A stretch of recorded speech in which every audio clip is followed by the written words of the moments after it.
शरण्ये त्र्यम्बके Gauri Narayani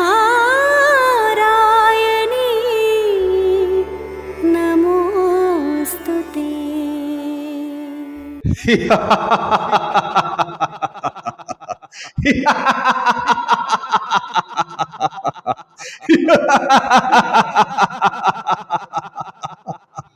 Mahishasura, once a demon called Rambha, pleased Agni Deva through his severe penance.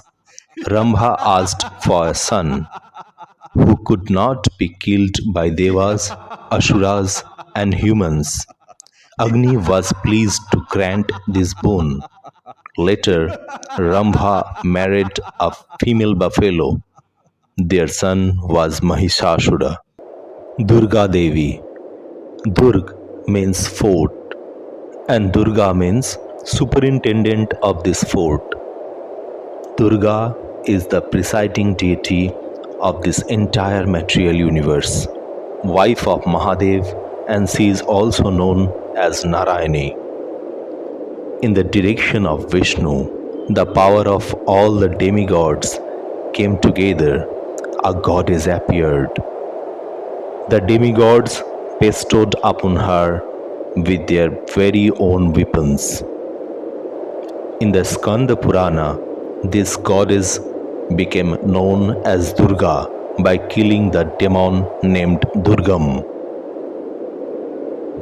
Mahishasura worshipped Lord Brahma and performed severe penance. Brahma was pleased with Mahishasura and granted him a boon that no man could kill him. After receiving this boon, Mahishasura eventually entered heaven and conquered Indra. Exiled from heaven, the Devas pleaded for help to the Brahma, Vishnu, and Shiva.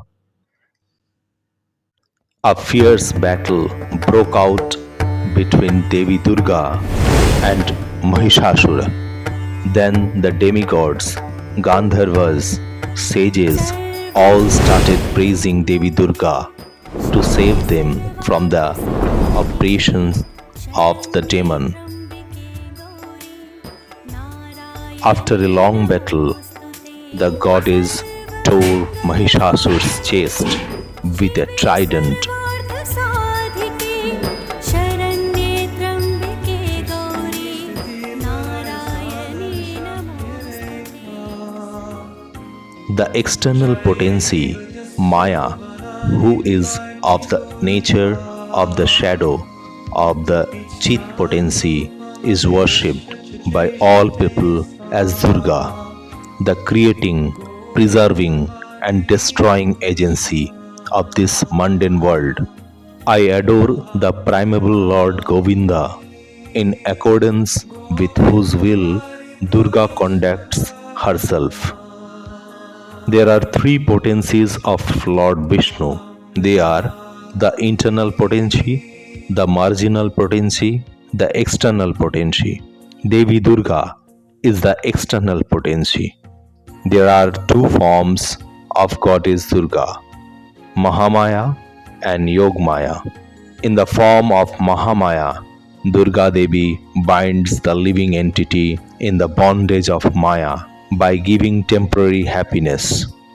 Yogmaya destroys our sins and helps us to return to the Supreme Personality of Godhead. So, she is simultaneously responsible for material bondage and liberation. So, we must surrender to the lotus feet of Krishna. Lord Krishna said in Bhagavad Gita, Daivi Hesha Gunamayi Mama Maya Duratvaya Mameva Ya Prapaddante Mayametam Tarantite. Translation: this divine energy of mine, consisting of the three modes of material nature, is difficult to overcome, but those who have surrendered unto me can easily cross beyond it. And in the next sloka he said, Namam Dushkritina Mura प्रपद्यन्ते नराधमा मायया परहिता ज्ञाना ashuram bhavamashrita.